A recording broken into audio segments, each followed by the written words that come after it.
I'm Chauncey Navarro, and this is Inspired Word. We're doing a run through the book of the Revelation of Jesus.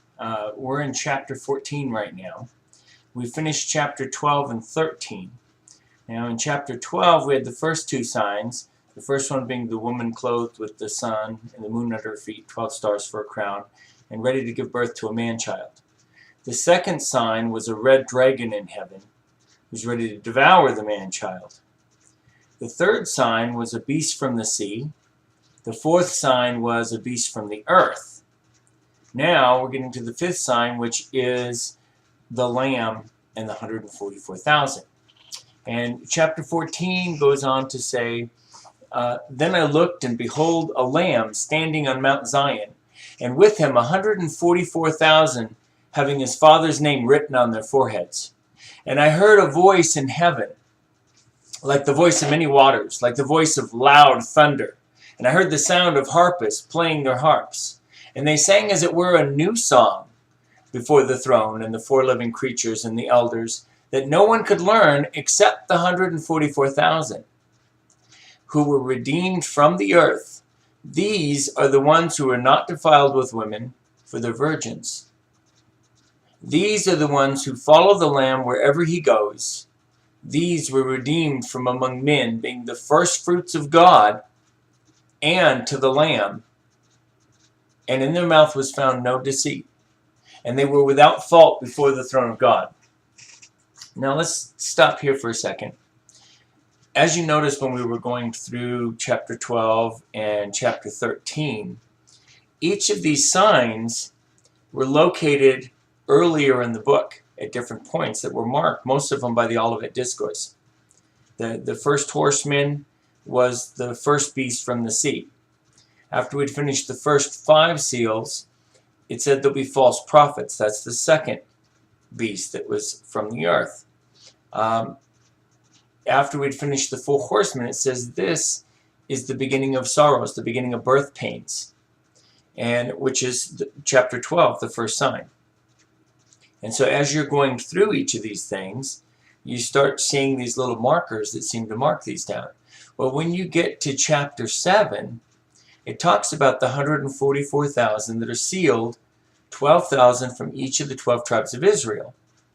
Here's where this marker is, and it goes into a little bit more detail about the 144,000.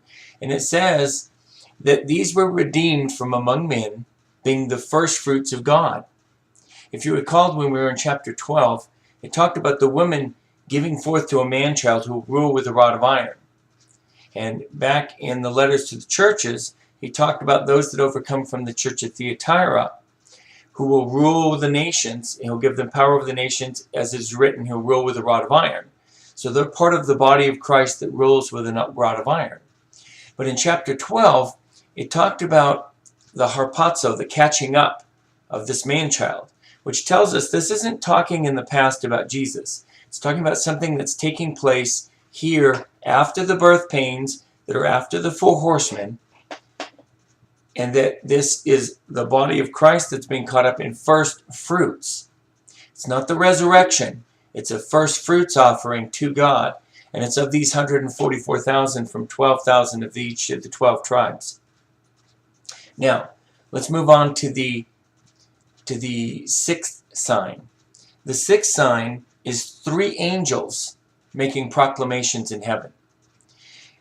Then I saw another angel flying in the midst of heaven, having the everlasting gospel, to preach to those who dwell on the earth, and to every nation, tribe, tongue, language, and people, saying with a loud voice, Fear God and give him glory, to him, for the hour of judgment has come, and to worship him who made heaven and earth and the sea and the spring waters.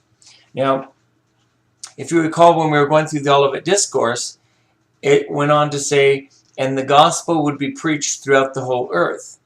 Here's where this first angel lines up in that, to where the gospel is being preached in the whole earth. That falls back there where we were lining things up in the Olivet Discourse.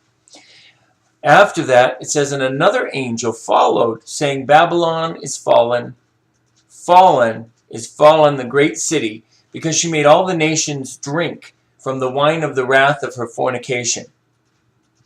Now, this is going to be where we're going to be going into after this, where it goes on to the whore on the back of the beast. And that's going to line up with the fall of Babylon that takes place, but this after the bowl judgments.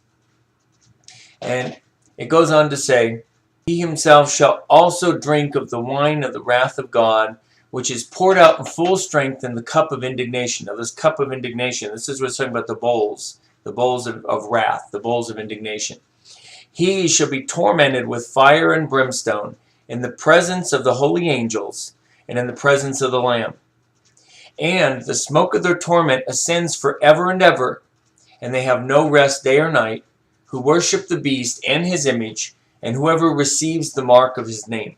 You remember we covered that in chapter 13 on that, which was tying into the other two beasts, the political leader and the false prophet. Here is the patience of the saints. Here are those who keep the commandments of God and the faith of Jesus. Then I heard a voice from heaven saying to me, "Write, blessed are the dead that die in the Lord from now on. Yes, says the Spirit, that they may rest from their labors and that their works may follow them." Now, those three angels, those three proclamations that are coming down right here, that is the sixth sign. And then we move to the seventh sign, which once again you might say is two angels on it in itself, because it's the reaping of the earth's harvest. It's where we go in here to, I think it's verse 14, that says, "Then I looked, and behold, a white cloud, and on that cloud one like the Son of Man, having on his head a golden crown, and in his hand a sharp sickle. And another angel came out of the temple, crying with a loud voice, who sat on the cloud, saying, Thrust in your sickle and reap, for the time has come for you to reap, and for the harvest of the earth is ripe." So he sat on the cloud and thrust in his sickle, and the earth was reaped. Now, as we know, if you've gone back through, when you go through chapter 24 and chapter 25 of Matthew, you know that the harvest and the parables in chapter 13 of Matthew also are referring to the resurrection in that first harvest. But there's two harvests that come in there. If you remember in the parable of the wheat and the tares, the wheat were brought into the barn, but the tares were thrown into the fire. And it goes on to say in verse 17, "Then another angel came out of the temple, which is in heaven, and he also having a sharp sickle. And another angel came from the altar that had power over fire. And he cried with a loud voice to him that had the sharp sickle, saying, Thrust in your sharp sickle and gather the clusters of the vine of the earth, for the grapes are fully ripe.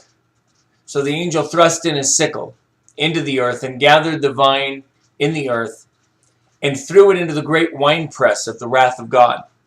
And the winepress was trampled outside the city, and the blood came to the winepress up to the horse's bridle for 1,600 furlongs." Now, and for people that aren't familiar with furlongs, that means you probably don't go to the racetracks. What we're talking here is we're talking of approximately 160 miles. And so we're talking about the distance from the Mount of Megiddo all the way down to the rock city of Petra and Bozrah. And we'll be touching on that a little bit later. But the first angel on it is reaping the harvest that's the resurrection. The second angel is reaping the wrath of God on those that are not in the resurrection. And in that aspect, this in essence is the seventh trumpet judgment. This in essence here is where the reason that is a judgment is because by them not making it, they're left to the wrath of God, those that are behind it. On chapter 14, what you're going to find on chapter 14, as you look at the chart that I have on the seven signs, you'll notice that within the constellations, and as we touched on the Mazzaroth back in chapter 4, that within the constellations, that each of these signs are portrayed in different ways in the constellations, in the Mazzaroth.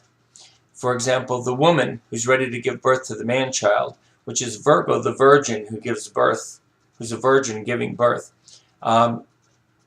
This was a constellation sign, and if you'll notice the constellation of Virgo in this picture here is depicted where she's clothed with the sun and the moon's under her feet. That was the alignment of the constellation at the time of the birth of Yeshua. And for anybody that's interested in this type of stuff, I recommend that they check out Star of Bethlehem, which is an excellent resource. And I've gone over his material, and I thought it was just sensational. But we're going to see this alignment again take place in the future as the tribulation comes in.